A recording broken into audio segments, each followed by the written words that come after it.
se están ustedes empeñando seriamente en ahondar en el conocimiento de esta mujer singular, como nos han dicho, que se llama Teresa de Jesús. Ella decía de sí misma: soy tan agradecida que con una sardina que me dan me sobornan.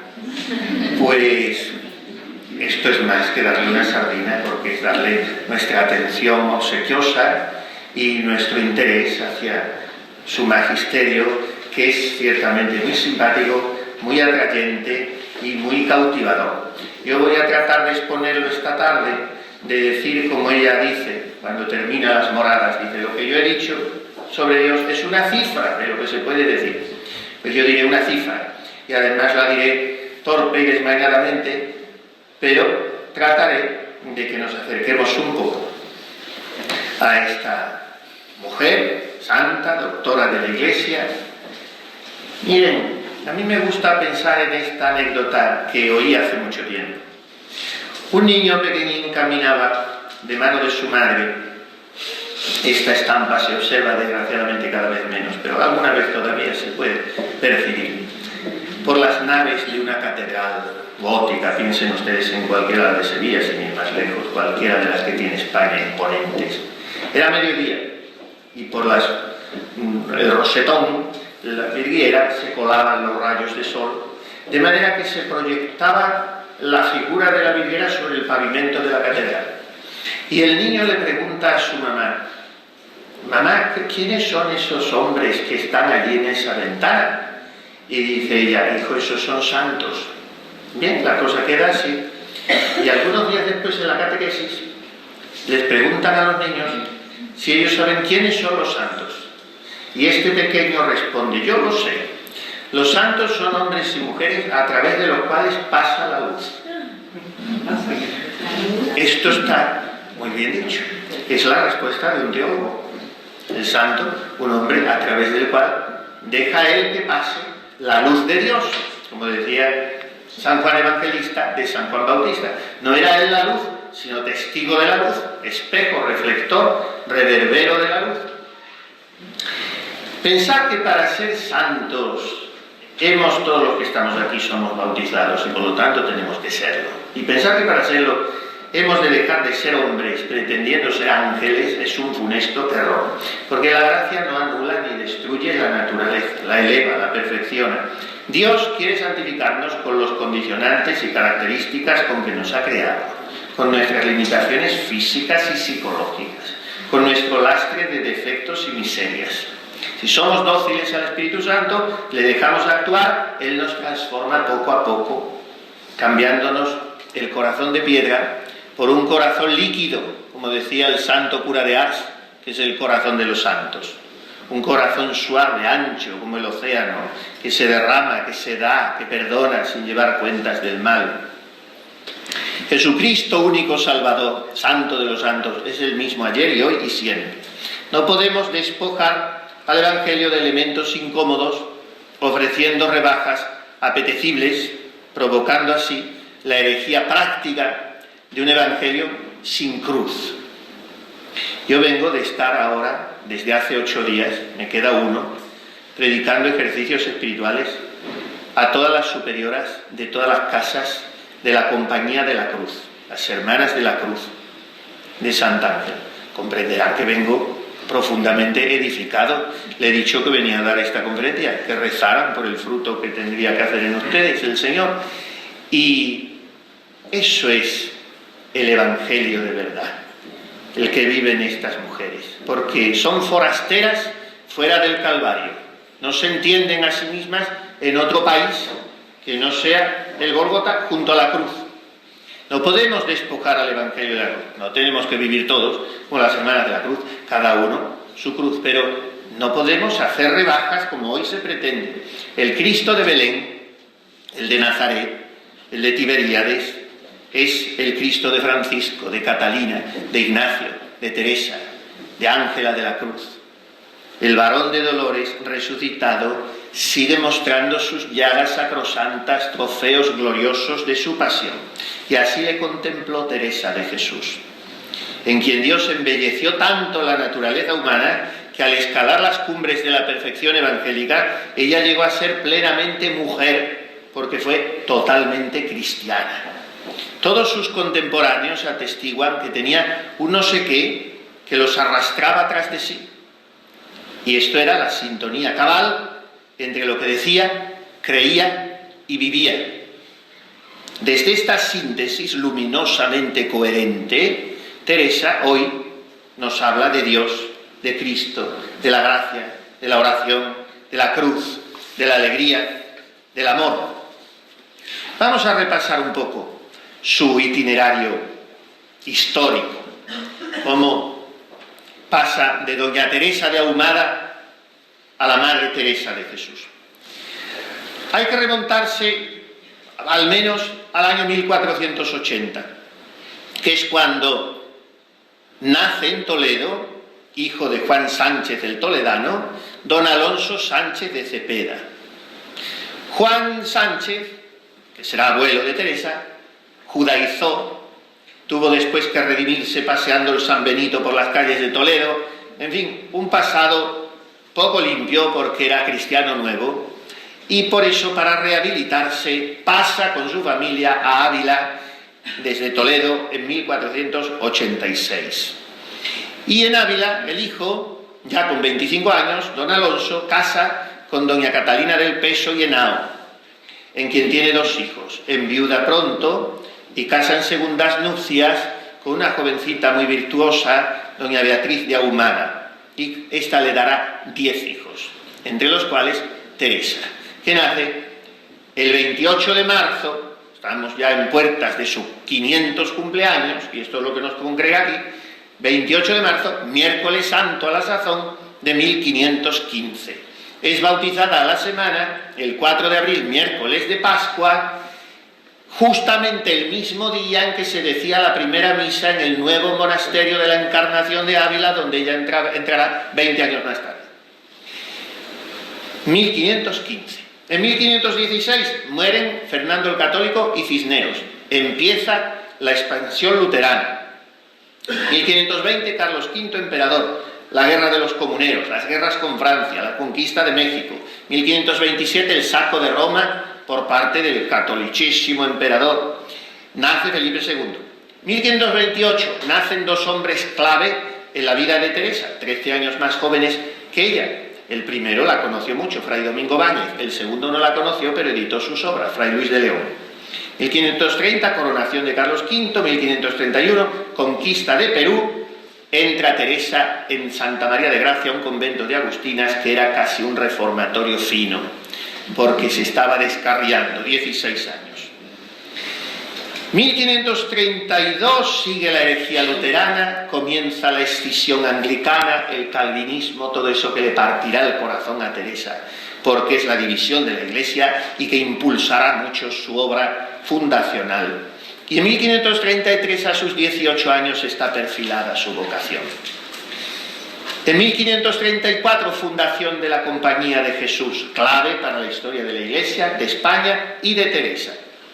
1535, 20 años, entra monja en la Encarnación de Ávila. Lo digo telegráficamente porque cada uno de los puntos daba para una conferencia. La entrada de Teresa, por ejemplo, a quien se recuerda con una saya negra con ribetes anaranjados, entrando el día de ánimas, escapándose de su casa porque su padre no la dejaba. No creo será mayor el sentimiento cuando me muera, porque me parece cada hueso se me apartaba por sí. Entra monja, un año de postulante, al año siguiente toma el hábito y al siguiente, 3 de noviembre de 1537, hace su profesión religiosa como carmelita en el noble, señorial monasterio de la Encarnación de Ávila.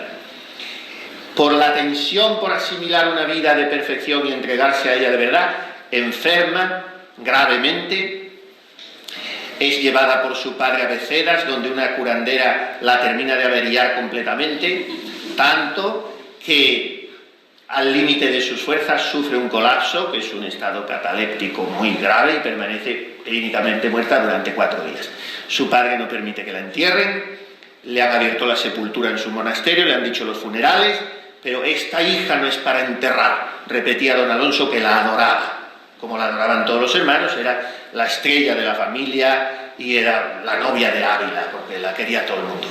y no deja que la entidad, gracias a Dios, resucita, clínicamente hablando, y permanece tullida por 3 años, sin poder andar. Empieza al año y pico a andar a gatas, quiere que la lleven a su monasterio, la cura San José, y a partir de ahí se erige en adalid de la devoción a San José, al que saca de la sombra después de siglos de desconocimiento, y es a la que le debemos, entre otras muchas cosas, la devoción a nuestro Padre y Señor San José, como ella le llama. Es 1542. Tiene doña Teresa 27 años, es el año en que nace San Juan de la Cruz. Al año siguiente muere su padre, don Alonso, y se lleva con él medio corazón de su hija, va a asistirle, está con él, se ha enfriado mucho en la oración, aunque la ha curado San José y todo, y entonces el confesor de su padre, que es un dominico, fray Vicente Barrón, ella, como es muy verdadera, le dice: mire, yo he dejado de hacer oración mental, siempre evitó el pecado mortal y siempre fue buena monja externamente, pero el espíritu un poco tibio, porque asistía lo mismo al locutorio que al coro. Y entonces ese dominico la reorienta al camino de la oración, en el que se debatirá con muchas alternativas durante 17 años. Concilio de Trento, Teresa peregrina a Guadalupe, llegan los jesuitas a Ávila, 1551, y de 1540 a 1554, o sea, de los 25 a los casi 40 años de Teresa, es ese periodo de gran ambigüedad espiritual que ella lamentará y llorará durante toda su vida. En 1554, a sus 39 años, experimenta, después de un proceso en el que ha habido diversas etapas, una conversión tumbativa ante la imagen de Cristo muy llagado.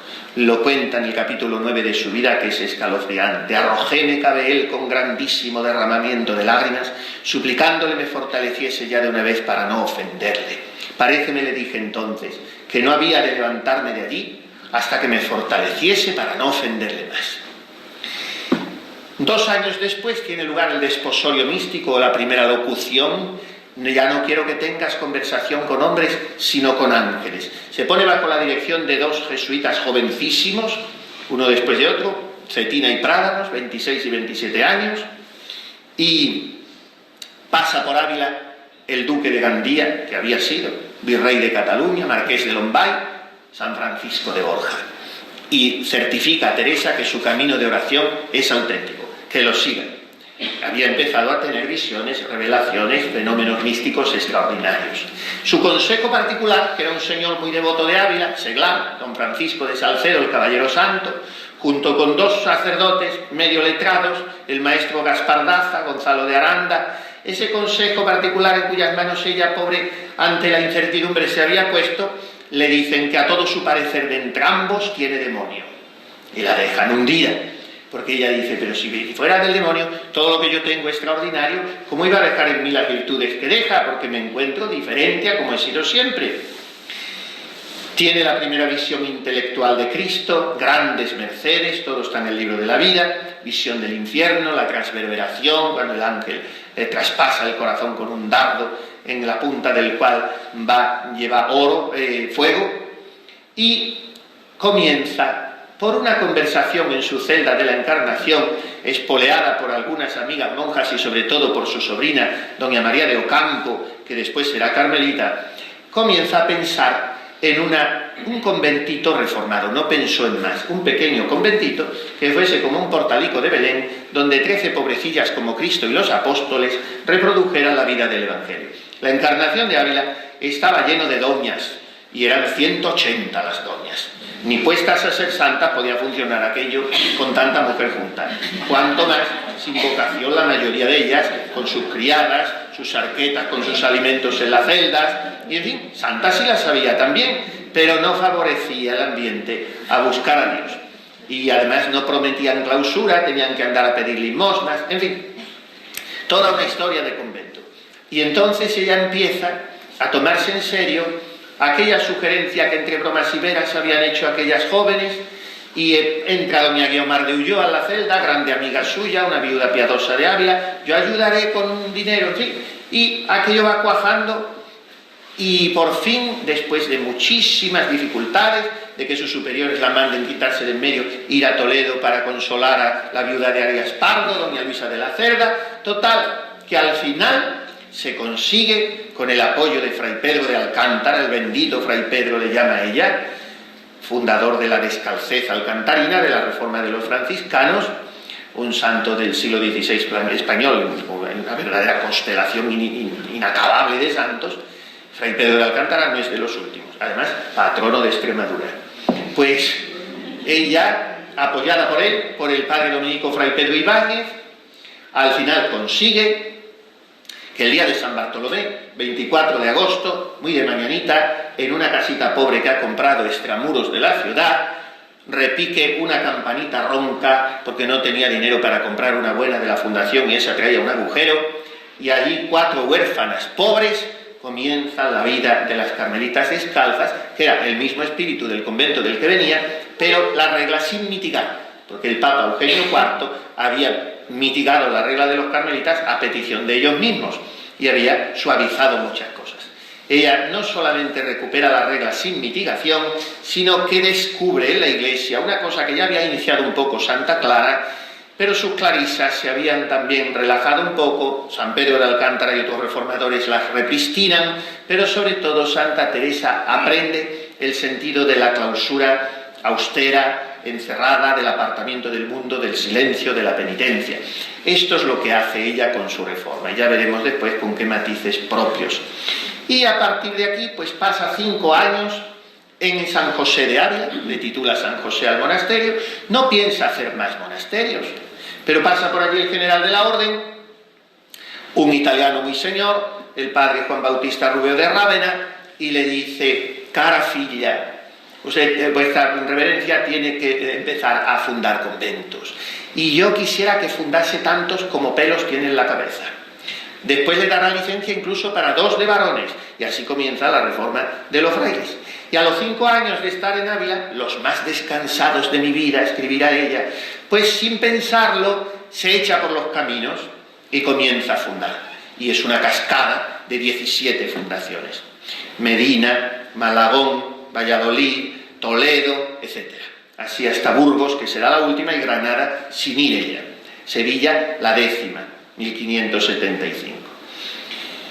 En medio de todo esto tiene tiempo para escribir sus libros, de los que hablaremos después, y vamos a hablar un poco de su obra.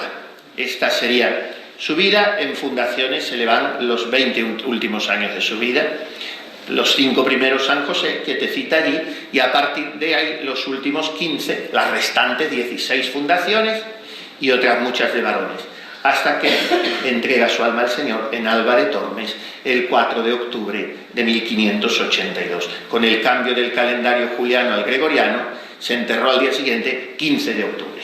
Y por eso, porque corrió 10 días el calendario, y por eso celebramos su fiesta el 15, porque el 4, que es el día que murió, es fiesta de San Francisco de Asís. Vamos un poquito a su obra. Cuando se editan sus libros, 6 años después de morir, en 1588, gracias a los buenos oficios de una hija que tuvo la Madre Teresa, una priora de Bandera, la Madre Ana de Jesús de Lovera, era de Plasencia, extremeña también, y entonces le llamaba ella la capitana de las prioras. Se hizo muy amiga de Fray Luis de León, y con él logró editar, hablamos de 1588, lo que era una edición de esa envergadura, revisar todos los manuscritos, algunos de los cuales, si no se trata de obras mayores, eran papeles sueltos, relaciones a sus confesores. No editaron desde luego las cartas. Y en el prólogo a esta edición príncipe de las obras de la Santa, el prólogo es una pieza maestra literaria y espiritualmente de Fray Luis de León. Y comienza así: yo no conocí ni vi a la Madre Teresa de Jesús mientras vivió en esta tierra, mas ahora que vive en el cielo, la conozco y veo los 2 ejemplares vivos que de sí nos ha dejado, que son sus hijas y sus libros.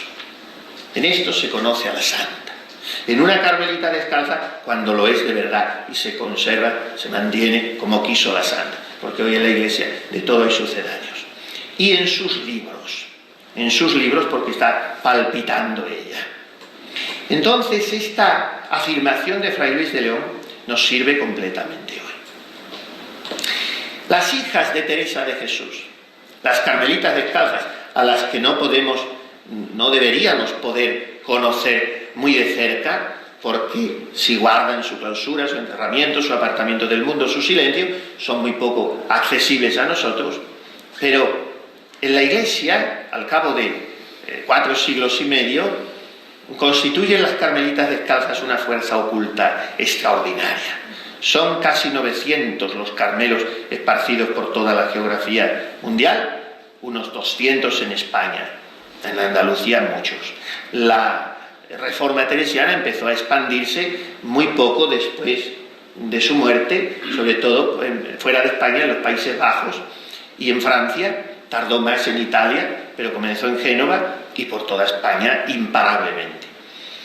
¿Qué sentido da Teresa a su reforma? Aunque no me gusta hablar de reformadora. Reformado es el primer convento que fundó en San José de Ávila. Después hay que hablar de Teresa como fundadora de una nueva orden, que es lo que es el Carmelo descalzo. Además, es el único caso en la Iglesia en que los varones, la rama masculina, están fundados por la mujer. El sentido que le da a su reforma es, sobre todo, de orar por los sacerdotes, por los ministros de la Iglesia, por los que son defendedores de la Iglesia y predicadores y letrados que la defienden. Le dice a sus hijas en los primeros capítulos del Camino de Perfección: y cuando vuestras oraciones y deseos y súplicas y lágrimas y disciplinas no se emplearen en esto que digo aquí, sabed que no hacéis ni cumplís el fin, para que acá os juntó el Señor. No muy bien ha fundado San José de Ávila cuando pasa por allí un misionero que ha ido a las Indias, Fray Francisco de Maldonado. Y a ella le parte el corazón la plática que les echó en el locutorio, diciéndole la multitud de almas que allá se perdían. Y eso hace que infunda también en su reforma desde el principio un sentido misionero muy vivo. Nos cuesta entender esto, porque creemos que un misionero es un misionero de vanguardia. La patrona de las misiones es Santa Teresita del Niño Jesús, la hija más preclara de Santa Teresa, carmelita francesa, muerta a los 24 años, sin salir de su convento durante los 9 que pasó en él, patrona de las misiones católicas. Otro móvil de su reforma muy importante, la unidad de la Iglesia. Venid a saber los daños de Francia y lo que allá hacía esta desventurada secta, los luteranos. Lloraba con el Señor. Se fue a una ermita de San José de Ávila, porque ella quería que en las huertas de sus conventos hubiera ermitas, porque quería que sus monjas tuvieran mucho carácter de ermitañas. Fuime a una ermita, y como si yo pudiese algo o fuese algo, lloraba con el Señor, suplicándole que remediase tanto mal. Y aunque me vi mujer y ruin, determiné hacer eso poquito que yo puedo y es en mí, y procurar que estas poquitas que están aquí hiciesen lo mismo, que es seguir los consejos evangélicos con toda la perfección que yo pudiese. Ella no quiere para sus monjas ninguna actividad exterior, no quiere ninguna presencia activa en la Iglesia, no quiere ningún escaparate a la galería. Quiere oración, penitencia, virtudes pasivas, retiro, clausura, para, desde el misterio de la comunión de los santos, sostener el trabajo de los sembradores del Evangelio. Es original la descalcez teresiana. Y hay castañuelas, y hay funciones caseras, y hay poesías compuestas. Todo eso brota como un volcán que entra en erupción durante una hora, que es el tiempo de recreación, y que después vuelve a calmarse y a hacerse al interior el resto del día, que es silencio, trabajo, oración. Eso en cuanto a sus hijas. Y sus libros. ¿Por qué Santa Teresa escribe tanto? No lo pensaba hacer. No está en sus planes escribir. Escribe siempre por obediencia.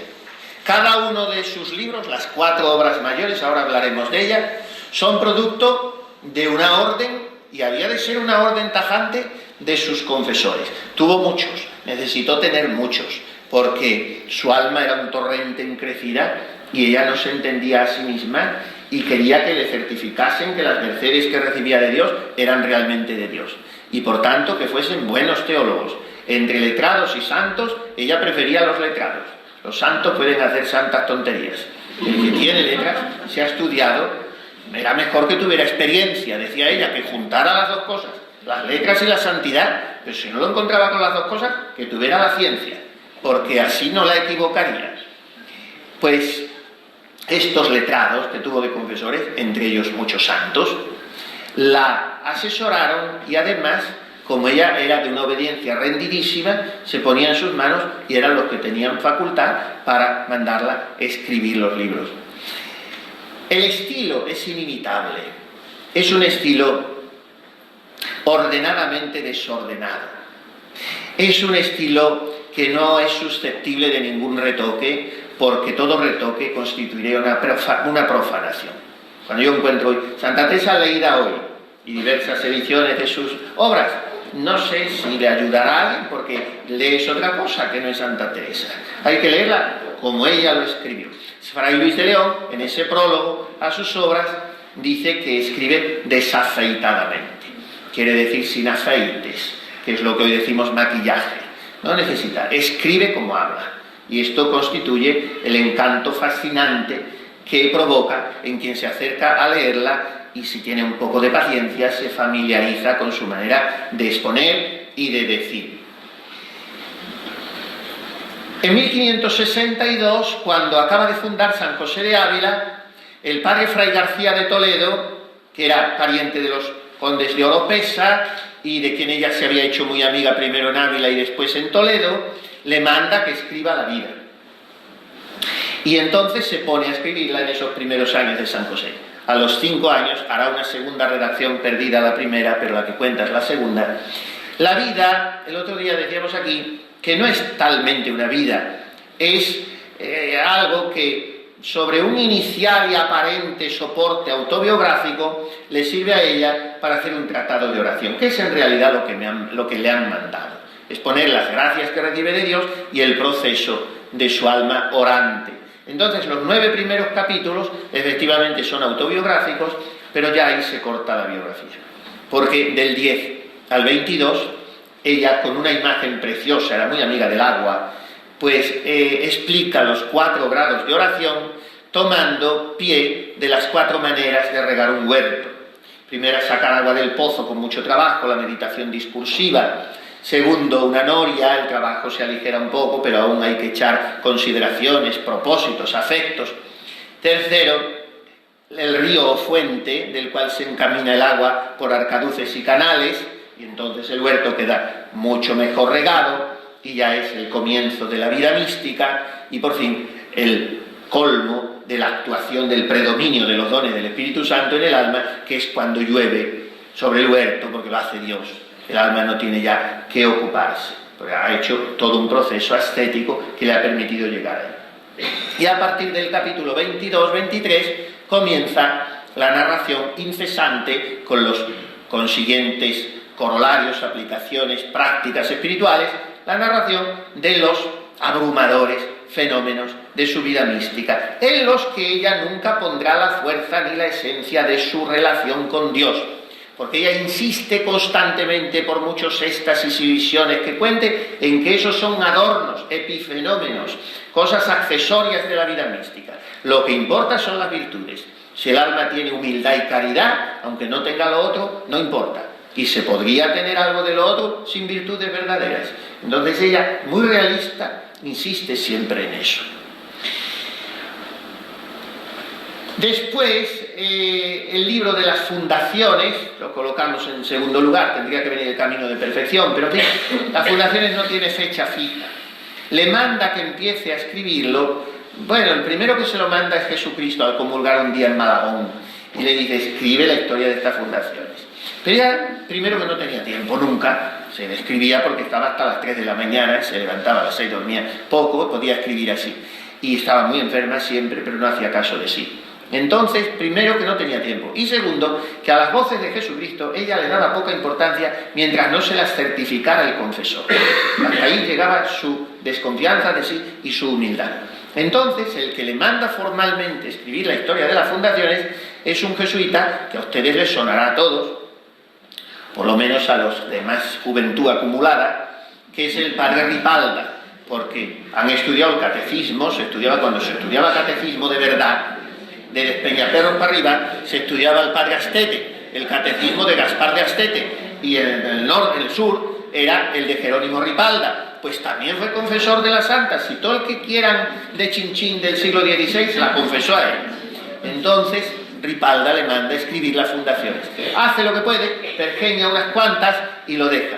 Y un poco más adelante, su queridísimo padre, Fray Jerónimo Gracián de la Madre de Dios, le manda a continuarlas. Tiene un valor histórico impresionante el libro de las fundaciones, porque todo lo que no viene en la vida, viene aquí, y es apasionante su lectura. Yo recomiendo siempre empezar la lectura de la Santa por aquí, por las fundaciones, porque te subyuga, es encantador. Quitando 3 capítulos que tiene al principio, donde avisa a las prioras de sus conventos sobre las monjas que tienen la azotea poco soleada, aparte de eso, lo demás son aventuras fundacionales, y habla de los caminos, y hay que ver aquellos caminos, y aquella España, y aquellas carretas, y aquellos arrieros, y aquellos calores, y en fin, todo lo que es un viaje en el siglo XVI, pues era tardar de Beas de Segura, cerca de más allá de Andújar, la zona de Linares, a Sevilla, 10 días, en lo que hoy tardamos, pues 2 horas y pico, 3 horas. Los caminos, las fatigas, las vicisitudes de los conventos, las familias, las monjas, cuenta historias encantadoras de monjas que ingresan, los familiares de las monjas, las prioras, la economía. Este libro se publicó antes de la edición de 1588. Ya al año de morir la santa, lo publicó su gran amigo, el obispo de Évora, en Portugal, don Teutonio de Braganza, 1583. El camino de perfección, pues cuando funda San José, las monjas empiezan, las poquitas que entran, luego aumenta la comunidad y le dicen: madre, enséñenos cómo tenemos que hacer oración, porque no sabemos. Y ella se resiste un poco, y el padre Fray Domingo Báñez, que era entonces su confesor, se lo ordena, y es entonces cuando empieza a escribir. Pero no les habla de oración, les habla de virtudes, porque para ella la oración es soporte de virtudes. Y les dice: acá solas estas 3 cosas os pide el Señor: amor de unas con otras, desasimiento de todo lo criado y humildad verdadera, que aunque la digo a la postre, es la principal y las abraza a todas. Y solo después de haber hablado de estos 3 temas, con lo que conllevan fraternidad, confesores, apegos a la familia, la honra, el linaje, humildad, enfermedades, soledad, silencio, clausura. Después de haber hablado de todos esos temas, se pone a hablar de oración. ¿Cómo? Elaborando uno de los comentarios más preciosos que ha salido en la historia de la espiritualidad al Pater Noster. Comenta preciosamente cada palabra, cada petición del Padre Nuestro, y saca de ahí unas aplicaciones extraordinarias para la vida de oración, para la vida cristiana en general. Y por fin las moradas del castillo interior, que es la crema, lo más granado de su obra, y que es la obra cumbre de la espiritualidad católica. No se puede igualar y ni comparar siquiera con ningún otro autor. Por la donosura del estilo, por la estructura con que establece su tratado Santa Teresa, y por lo altísimo que raya en el tratamiento de los temas como teóloga no especulativa, sino experimental. Las moradas hay que leerlas de rodillas. Las moradas, después de la Sagrada Escritura, dice San Pedro de Alcántara: no he visto cosa más verdadera que esta mujer. Las moradas tienen una inspiración especial de Dios. Las escribió en Toledo, casi la mitad, más de la mitad, y el resto en Ávila. La vieron algunas monjas en su celda, como envuelta en luz, otras que se ponía a escribir y salía el folio entero escrito, otras una paloma aleando en su hombro, en fin, digamos lo que queramos, cosas de monjas, pero ahí está el libro. Y el libro nos explica humanamente que haya salido de la pluma de una mujer envuelta en 1000 vicisitudes fundacionales, porque era en medio de la gran tempestad de su descalcez. El nuncio quería destruir la orden, la salvó Felipe II, y en medio de todos esos sufrimientos y de ser calumniada, vilipendiada, dijeron de ella todo lo que ustedes se puedan imaginar y un poco más. Y ella se reía y dice: no sé qué me pasa, que les cobro amor particular a estos que dicen estas cosas de mí. Y bueno, pues en medio de todo eso escribe las moradas. Y las moradas nos explica sin una ciencia infusa, especial, y sin una asistencia particularísima del Espíritu Santo. Pasaron 6 meses desde que comenzó el libro hasta que lo terminó, pero en realidad empleó en componerlo poco más de 2. sin contar las interrupciones. Empezó en Toledo el día de la Santísima Trinidad, 2 de junio de 1577. Había llegado a Toledo procedente de Sevilla y un año antes, y tenía que escribir mucho, además de 1000 cartas. En agosto concluye la visita de Descalzas, el 14 de noviembre las fundaciones, aquella parte, y lo último que compuso la madre en aquella celda toledana fue la primera mitad de su obra cumbre, como decimos, de la literatura mística. Decimos las moradas, ella más bien le llamaba el castillo, en fin, las moradas del castillo interior, porque toma esta imagen para explicar la belleza del alma. Considerar nuestra alma como un castillo, todo un diamante o muy claro cristal, a donde hay muchos aposentos, así como en el cielo hay muchas moradas. En el centro y mitad de todas ellas tiene la más principal, que es a donde pasan las cosas de mucho secreto entre Dios y el alma. La puerta para entrar en este castillo es la oración. Y mediante un ritmo septenario, con 7 moradas, ella va haciendo que el alma se adentre cada vez más en el conocimiento de sí misma y en el de las maravillas que el Señor quiere actuar en ella si ella le deja. Y eso es la vida mística. No la floración chisporroteante, espectacular, de crepitación, de éxtasis, sino la el progresivo abandono del alma en las manos del Espíritu Santo para que Él vaya haciendo de ella una filigrana. Esto es lo que nos presenta en esa obra que, como digo, es enormemente atractiva. La propia autora lo asevera en una carta.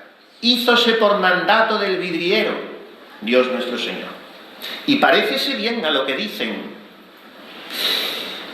Se lo mandó el doctor Velázquez, que era su confesor en Toledo. Se lo mandó también el padre Fray Gracián de la Madre de Dios, hablando un día en el locutorio. Dijo ella, qué bien escrito, hablaban de Dios. Dijo, qué bien escrito está esto, en tal punto del libro de mi vida, pero lo tiene en poder la Inquisición. Y entonces Gracián, con muy buen acuerdo, le dijo, pues haga otro libro, recogiendo toda la experiencia que ha acumulado en estos años. Y ella se resistió, se lo tuvieron que mandar varias veces, y cuando empieza a escribir, ella que estaba tan ducha en el arte de la pluma, dice, pocas cosas me ha mandado la obediencia que se me hagan tan dificultosas como empezar ahora a tratar de oración. Por 2 cosas, porque los fenómenos de los que trata son tan subidos, tan sublimes, que le parece a ella que no va a ser capaz de expresarlos. Y realmente cuando los lees, te encuentras increíble que ella ha encontrado palabras para expresarlo. Y segundo, porque ni tiene tiempo, ni tiene capacidad, ni tiene a quien consultar, y todas las circunstancias son adversas. Y sin embargo, allá que se pone y le sale en 2 meses esa obra maestra. Bien, escribiendo esto, estoy considerando lo que pasa en mi cabeza del gran ruido de ella, por donde se me hizo casi imposible poder hacer lo que me mandaban escribir. Está muy enferma, como digo, con muchas circunstancias adversas, y sin embargo escribía, dice una monja, tan apriesa y velozmente como suelen hacer los notarios públicos. Otra la vio escribiendo con gran rapidez, absorta en Dios, el rostro encendido. Estos son las moradas. Obras menores, ya hemos hablado de las 4 mayores, las menores son muchas. Cuentas de conciencia o relaciones, conceptos del amor de Dios o meditaciones sobre el libro del Cantar de los Cantares, exclamaciones, que eran unas oraciones encendidísimas que escribió una temporada de su vida después de comulgar, constituciones, la legislación para sus monjas, visita de Descalzas, poesías y las cartas. Cartas, parece que pudo escribir cerca de 15.000, se conservan 500. En las cartas habla de todo. Mezcla lo espiritual con lo económico, con los viajes, con todo lo que se puedan imaginar.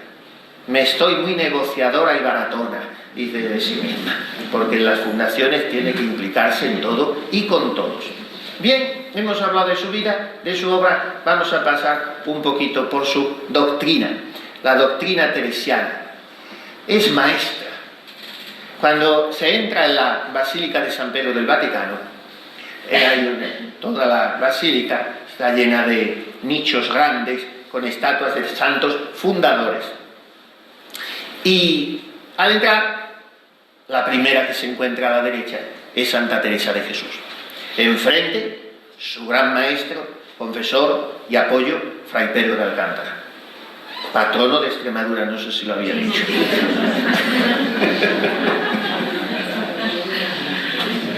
Debajo del pedestal de esa estatua fantástica del siglo XVIII de Filippo de la Valle, dice así: Spit Mater, que significa Spiritualium Mater, madre de los espirituales. No lo dice de ningún otro santo. Quiere decir, no madre de los carmelitas, como cabría esperar que pusiera, sino maestra de todos los que se dedican a rezar, a la vida de oración. Esto es Santa Teresa. Por eso es doctora de la Iglesia Universal, la primera mujer declarada como tal, el 27 de septiembre de 1970, después de repetidísimos requerimientos de muchas instancias eclesiales, intelectuales, sociales, a Roma. Y ya en el 20, Roma, el año 20, me refiero a los años 20, Roma se cansó un poco y dijo: vamos a dar un pábulo a esta petición, estudiémosla. Dijo el Papa Pío XI, se nombra una comisión, estudian si verdaderamente tiene fundamento el doctorado de Santa Teresa y concluyen que sí, en el año 20. Y ustedes dirán: ¿y por qué no la declaran entonces doctora? Porque la comisión, después de concluir que tenía méritos sobrados para ser doctora, añade dos palabras. Por poco latín que sepan, las van a entender. Ostat sexus. Era mujer, no podía ser doctora. Tuvieron que pasar 50 años, venir el Concilio Vaticano II, y en 1970, la primera mujer doctora de la Iglesia Universal. No solo maestra para sus hijas carmelitas, para todos. Todos tenemos que aprender de ella. Aprender sobre la oración como vida, no como ocupación, sobre la santidad. Los grados de oración en Santa Teresa son sinónimo de grados de perfección. No puede ir la oración por un conducto y la vida de perfección, la vida evangélica, por otro. Aprender sobre las virtudes domésticas, la fraternidad, la alegría, el perdón, el espíritu de sacrificio, la laboriosidad, de todo habla. Aprender sobre las sublimidades alturas de la Santísima Trinidad y su inhabitación en el alma del justo, sobre la vida interior, sobre la vida en Cristo, centralidad de la humanidad de Jesucristo y por tanto la Eucaristía, la Iglesia, la Virgen María, sobre la amistad humana. En fin, en cuanto mística, ella es, según dice el Concilio Vaticano II de los místicos, un testigo que enriquece la comprensión del mensaje revelado, que transmite su experiencia de Dios. En el testimonio de Teresa hay fuerza. En total sintonía con la Iglesia, ella es testigo y maestra del camino de la gracia, desde el pecado y la conversión hasta el matrimonio espiritual. Todo ese precioso arco iris que recorre el alma, que camina hacia el abrazo de Dios, discurriendo por las tres vías que llaman los teólogos espirituales: purgativa, iluminativa y unitiva. Ese camino de perfección, Teresa lo expone de manera irrepetible. A ella Dios la eligió para que sus mercedes iluminasen a muchos. Puso su gracia en su corazón como en un manantial. La agració a ella para agraciarnos a nosotros.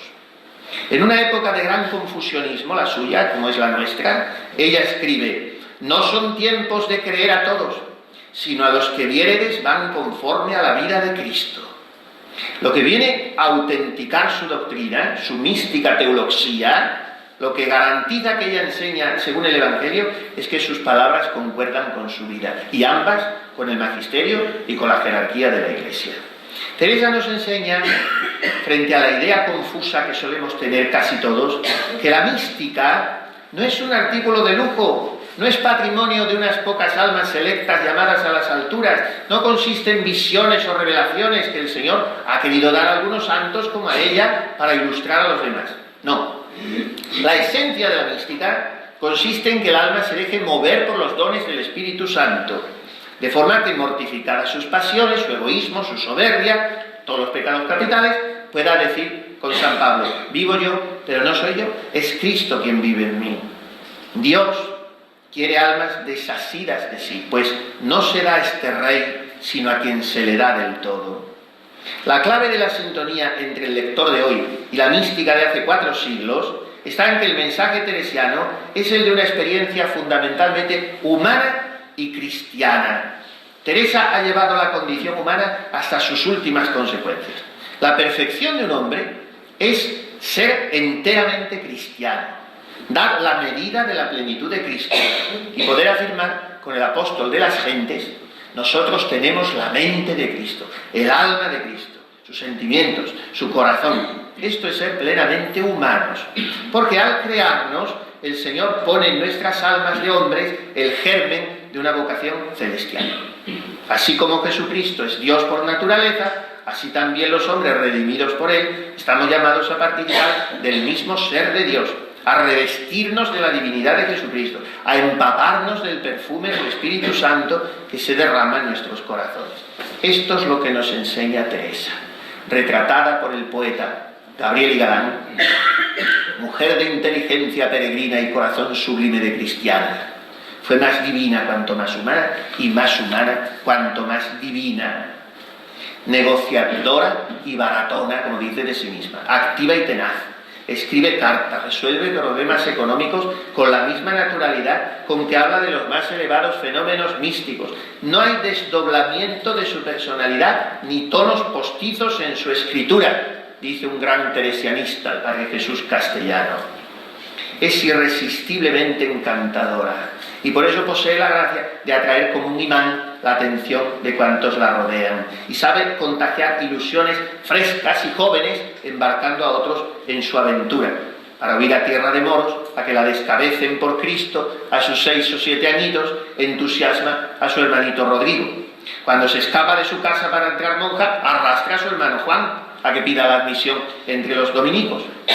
Sin haberla conocido personalmente, como hemos dicho, de la Madre Teresa escribió Fray Luis de León que el aseo y buen parecer de su persona, y la discreción de su habla, y la suavidad templada con la honestidad de su trato, la hermoseaban, de manera que el profano y el santo, el distraído y el de reformadas costumbres, los demás y los de menos edad, sin salir ella en nada de lo que debía a sí misma, quedaban como presos y cautivos de ella.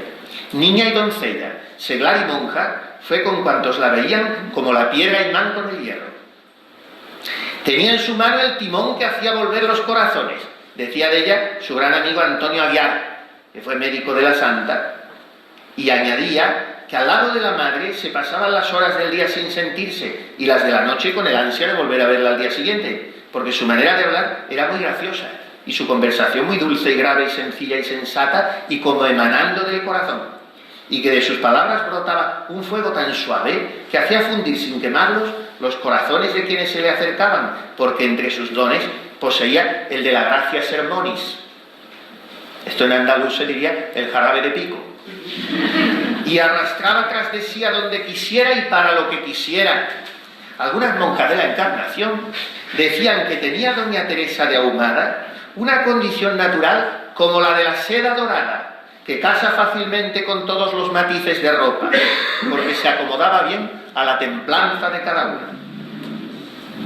Estas son las dotes naturales y el atractivo encantador de Teresa, a la que además Dios, como dice el introito de su misa, le concedió una sabiduría e inteligencia extraordinarias y una mente tan abierta como las playas junto al mar. Sabiduría y entendimiento son dones que el Espíritu Santo da generosamente a Teresa, no para ella sola, sino para alimentar al pueblo cristiano. Al decir de Fray Luis de León, primer editor, como hemos dicho, de sus libros, estos son de muy sana y católica doctrina y de grandísima humildad para todos los que los leyeren, porque enseñan cuán posible es tener estrecha amistad del hombre con Dios, y descubren los pasos por donde se sube a este bien, y avisan de los peligros y engaños que puede haber en este camino, y todo ello con tanta facilidad y dulzura por una parte, y por otra con palabras tan vivas que ninguno los leerá, que si es espiritual no haya grande provecho, y si no lo es, no desee serlo y se anime para ello, o a lo menos no admire la piedad de Dios con los hombres que le buscan y tan presto le hallan, y el trato dulce que con ellos tienen. Uno de los motivos de esta fascinación que ella ejerce es que es una mujer profundamente enamorada de la verdad, arraigada de la verdad. Teresa es la sinceridad personificada. Enemiga de toda hipocresía, escribe de sí misma: ni por cosa del mundo dijera una cosa por otra.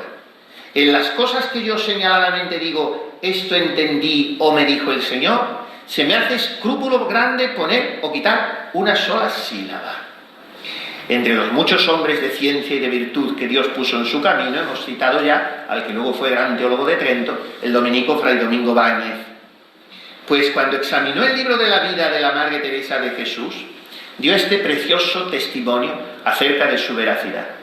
Esta mujer, a lo que muestra su relación, aunque ella se engañe en algo, al menos no es engañadora, porque habla tan llanamente bueno y malo y con tanta gana de acertar que no deja dudar de su buena intención. De una cosa estoy yo bien cierto cuanto humanamente puede ser, que ella no es engañadora y así merece su claridad que todos las favorezcan en sus buenos propósitos y buenas obras. Y su guía San Pedro de Alcántara, como hemos apuntado, decía: después de la Sagrada Escritura y de lo demás que la Iglesia manda creer, no hay cosa más cierta que el espíritu de esta mujer ser de Dios. En Teresa es patente su claridad, su sinceridad a 1000 leguas de todo asomo de hipocresía, de doblez. Por último, apuntemos que ella es profeta de la humanidad de Cristo como único camino de acceso a Dios. En su tiempo, y en la casi totalidad de los maestros espirituales que ella leyó, casi todos místicos franciscanos, Fray Francisco de Osuna, con su tercer abecedario espiritual, Fray Bernardino de Laredo, con su subida al Monte Sión, Fray Alonso de Madrid, con su arte de servir a Dios, Fray Bernabé de Palma, en fin, varios, todos franciscanos. Aparte leyó a San Gregorio Magno, San Agustín, en fin. Pero en estos no, sino en los más modernos, más recientes, más cercanos a ella, reinaba la siguiente tesis: que cuando el alma de oración era elevada a regiones superiores, tenía que abandonar la consideración de todo lo corpóreo, de todo lo material, porque esto la impedía espiritualizarse. Y en eso corpóreo entraba también la humanidad de Cristo. Y ella dice: por ahí no puedo pasar, porque entonces se me derrumba la ley de la encarnación. Hemos sido redimidos porque Cristo se ha encarnado. ¿Cómo a mí me van a decir, por muy letrados y teólogos y maestros espirituales que sean, que debo abandonar la humanidad de Cristo? Humildísima como era y rendida de juicio, en ese punto no arriaba la bandera y se mantuvo. Os parecerá, dice a sus hijas al final de las moradas, que quien goza de cosas tan altas no tendrá meditación en la humanidad sacratísima de nuestro Señor Jesucristo, porque se ejercitará ya toda en amor.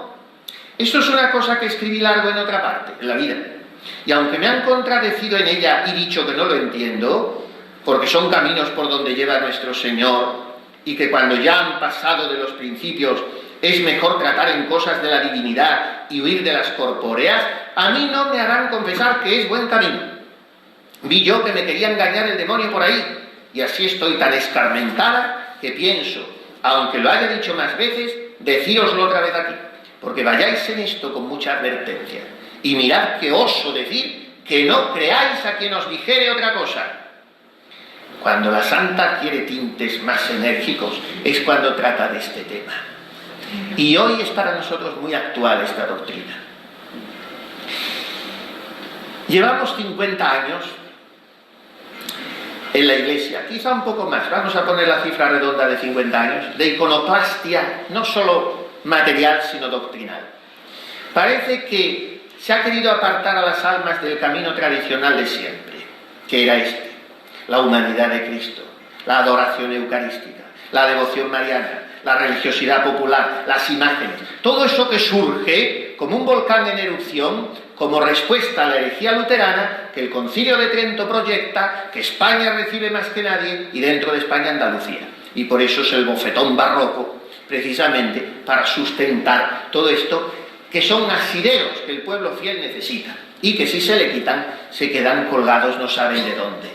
Bueno, hemos asistido a la intentona de barrido de mucho de esto, pero los mismos que querían barrerlo han tenido que declararse vencidos, porque el pueblo fiel desde abajo, lo mismo que sustentó y casi logró que se proclamaran dogmas marianos como el de la Inmaculada Concepción o el de la Asunción Gloriosa, ha logrado que vuelva a reimplantarse algo necesario como asidero corpóreo, como es la religiosidad popular, que está toda basada mayormente en la pasión, y la adoración eucarística.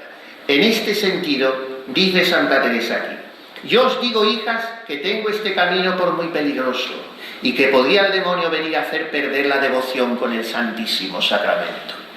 Teresa es paladín en la Iglesia de la devoción a la humanidad de Cristo. Entiéndase ahí, aunque ella no lo dice explícitamente, el corazón de Jesús, la Eucaristía y sobre todo los dos pilares de su devoción a Cristo, que son la infancia de Jesús y su pasión.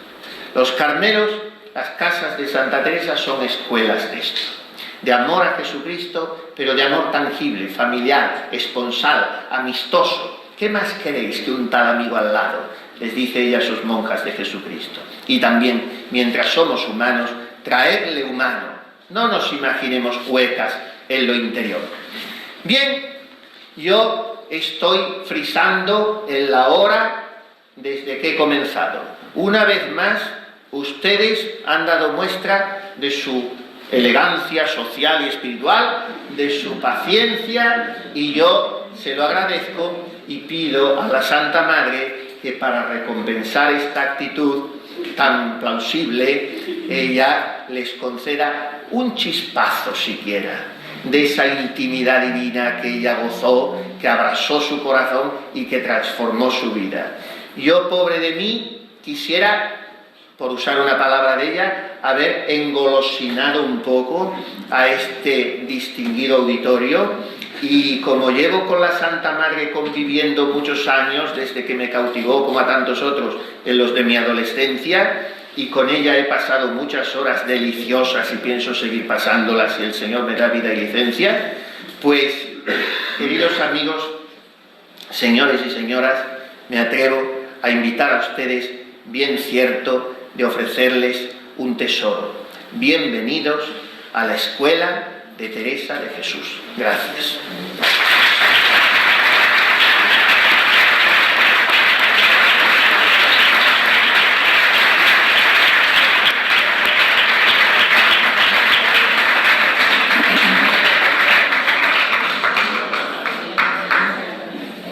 Agradecemos a don Alberto la oportunidad de conocer y de seguir conociendo más en profundidad a la Santa, su espiritualidad, su vida, ¿no?, tan humana y tan divina al mismo tiempo.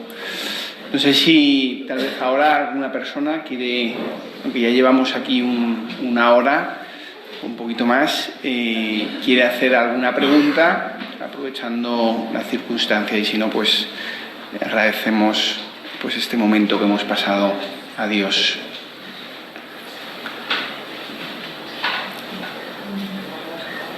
Muy bien. No, yo lo único que quién era el patrono de Extremadura. La Virgen de Guadalupe.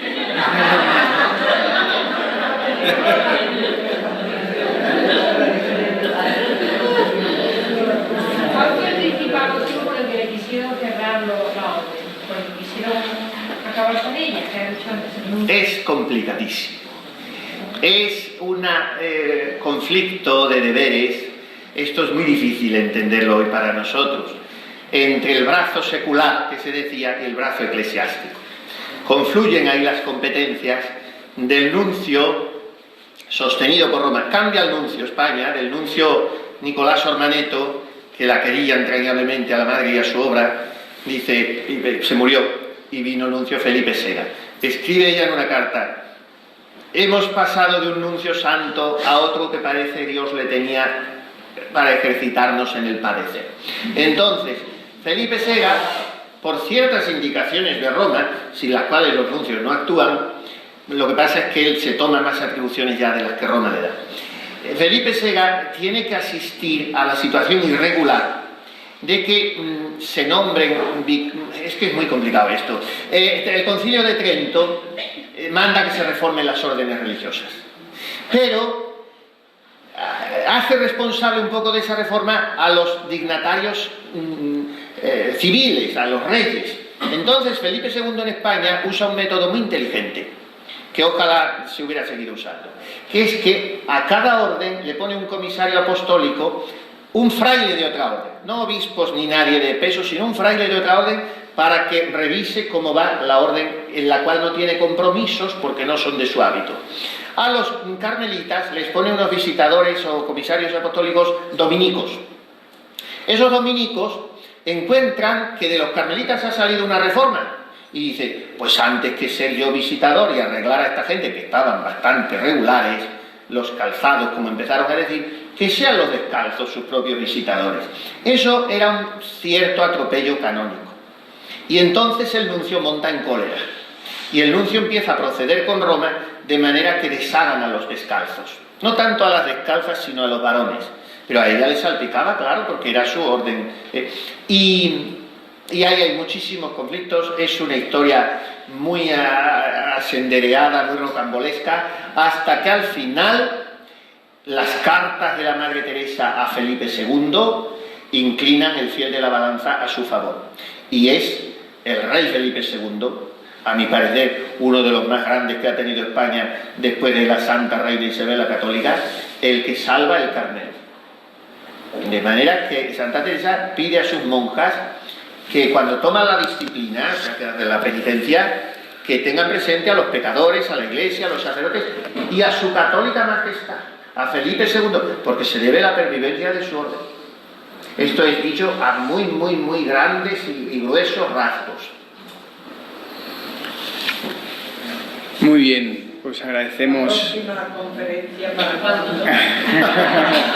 Vamos a dejar pasar aquí un tiempo, pero agradecemos su presencia, agradecemos a don Alberto, a la Fundación, pero sobre todo agradecemos a nuestra Madre del Cielo que nos da esta oportunidad de poder crecer siempre en la amistad con su Hijo, ¿no? Que hoy en día tan necesario y que tanto hay que transmitir a la juventud de hoy en día. Pidamos a la Virgen por esta intención. Pues muchas gracias a todos y agradecemos a don Alberto su presencia.